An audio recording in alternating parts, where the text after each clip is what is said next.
Welcome to the Macmillan Report. I'm Marilyn Wilkes, your host, and our guest is Chloe Starr, Assistant Professor of Asian Christianity and Theology at Yale University. She has published on Chinese literature and Chinese theology, and her recent works include red light novels of the late Qing, a co-edited volume, The Quest for Gentility in China, and an edited volume, Reading Christian Scriptures in China. Today, we talk with her about her forthcoming book, Chinese Intellectual Christianity. Welcome, Professor Starr. Thank you.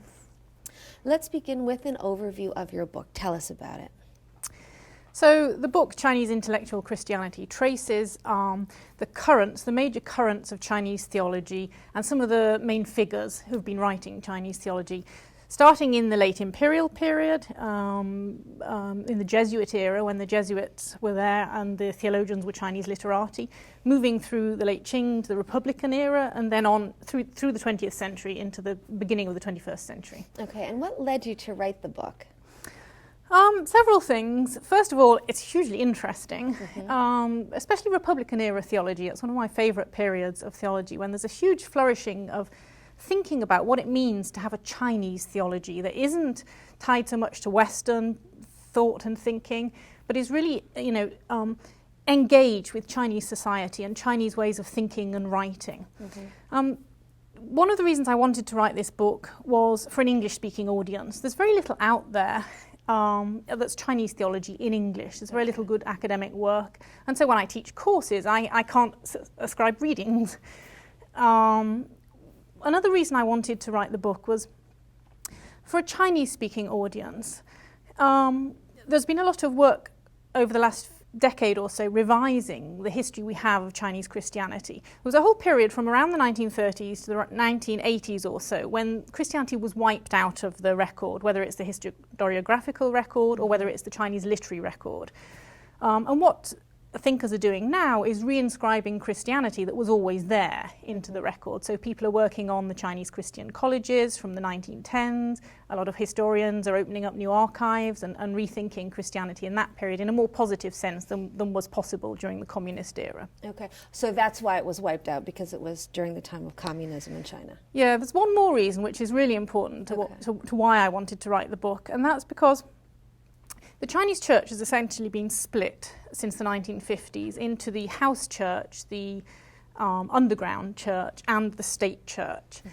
And the house church people, who a lot of whom spent decades in prison for their stance on Christianity and the government, still regard the mainstream, the state church, in the Protestant side, the Three Self-Principle movement church, as communist stooges or people who capitulated and worked with the communist government, not somehow Christian.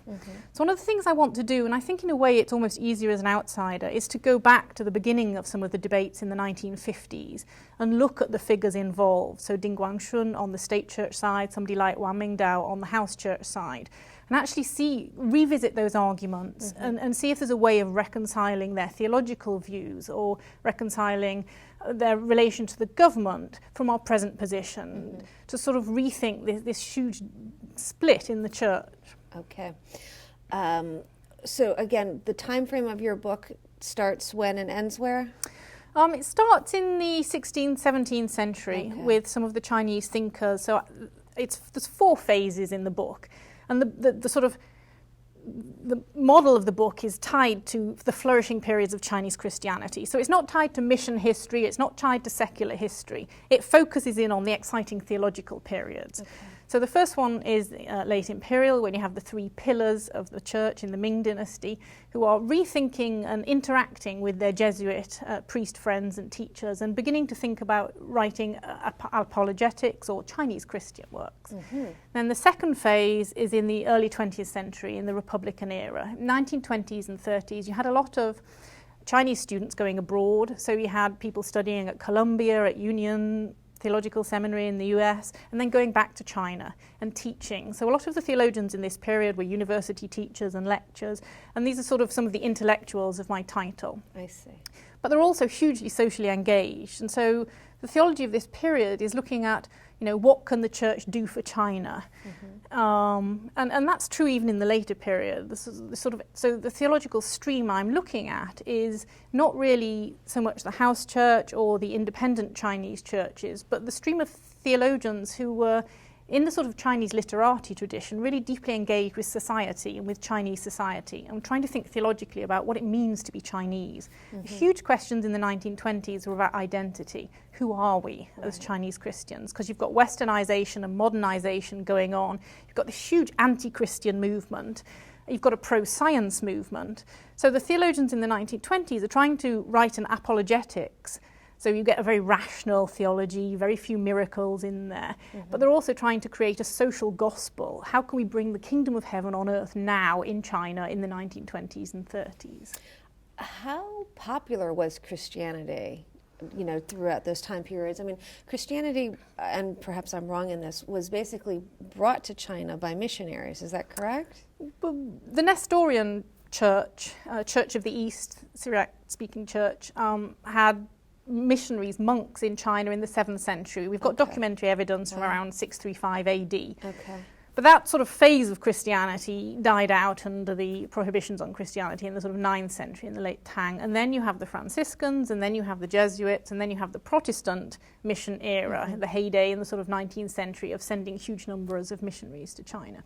Percentage-wise, there's never been so many Christians in China. I mean, even now, estimates between 60 and 100 million Chinese Christians. Okay. So tell me about how you're doing your research. And I'm wondering about, language as well, how that fits into what you're doing. So almost all of the materials, all the materials I'm using, almost all of the materials I'm using are in Chinese. So they're either in classical Chinese from the early period, or they're in modern Chinese from the 20th century.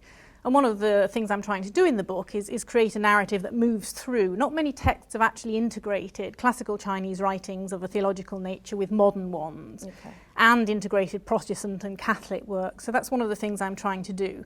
But by looking at texts of individual authors, so each section of the volume has a historical, a background chapter, and then it'll have 2 or 3 chapters going into detail, looking at the texts of individual theologians. So I spent a lot of time photocopying in Hong Kong a couple of years ago in the libraries. And I've also talked to various Roman Catholic theologians and friends about who is the most interesting 20th century Roman Catholic theologian. And then they gave me all these names of Taiwanese, and I said, no, I need mainland people. I'm interested in mainland Chinese thinking. And was there a general opinion about who that was, or? It's difficult on the Roman Catholic side because there hasn't been so much original thinking. It's been mainly trammelled by Vatican currents of thought. On the Protestant side, you have a lot more, because the movement towards a Chinese church, towards independence and autonomy, happened in the 1910s and 20s, at the same time as huge numbers of independent churches were growing up, and also with these returnee theologians coming back from the US, newly trained up, newly excited, with this sort of new critical thinking, writing sort of innovative Chinese theology. Okay. And, during the process of your research, did you come across anything that particularly surprised you, that you weren't expecting, perhaps? One of the things that's been most fun, I did literature in my early degrees in Chinese, is the way that some of the Chinese theological writings are really using Chinese literary forms to say new things about Christianity. So I have a chapter on Zhao Zicheng, who's a theologian who was writing in the 1920s and 30s, and he writes a biography, a life of Jesus. Now, there were many lives of Jesus by Western writers at that time, but in his one, he uses Chinese poems from the classical corpus as chapter titles, for example, and he uses so many images from, 4-character phrases and all these sort of Chinese images. And he reads the text in a Chinese way, and then he reads the life of Jesus as a Chinese literati would. So, for example, one of the things he's doing, he reads the landscape of Nazareth and Judea as if he were a sort of Chinese poet standing there reading this layered landscape with all the memories built into it. So we get a sort of Chinese take on the gospel in that. And another of the writers I'm looking at the moment in the same period is Xu Zongzi. He's a Roman Catholic writer. And he wrote these diary entries. It's called the BG form in Chinese. And it's basically jottings. It's a bit like a blog, or even some of it's like a retweet. So I see this thing in a newspaper and I'm telling you about it. And he published these in a church magazine over 3 years, and then he collected them into this book. But the diary form is a very Chinese form of writing. So the things he says in that and the sort of theological thoughts he has are deeply Chinese and are not really for a Western readership, because they seem very unsystematic. None of the theologians I'm writing actually write systematic theology in Western terms. So it's very tied to Chinese literary forms and Chinese ways of thinking. And I think that's something that hasn't been explored so much before. Interesting. And what are some of the conclusions that you reach in the book? One of the sort of most interesting things about 20th century and Chinese theology is how closely the church and the state are tied, and how closely mainstream theologians are working with and thinking through some of the communist requirements on the state. But even in the nationalist era in the 20s and 30s, what Christianity can do for China is one of the main currents of thought. And you see that again in the Sino-Christian theology of the 1990s and 2000s. How can we leverage this Christian theology to have some use in the public sphere, to have some sort of ethical effect in China? That's one of the questions that a lot of the academic theologians are thinking about at the moment.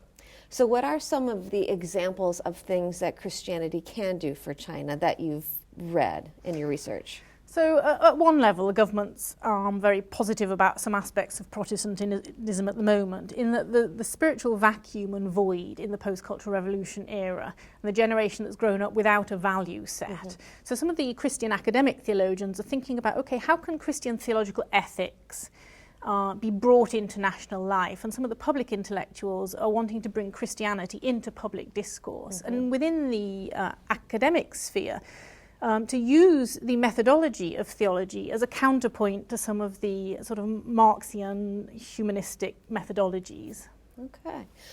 Well, when can we look forward to your book coming out? I'm hoping it'll be out in 2015. Okay, very good. Fascinating. Thank you for being here with us today and sharing some of your work. Thank you so much. Thank you. Thanks.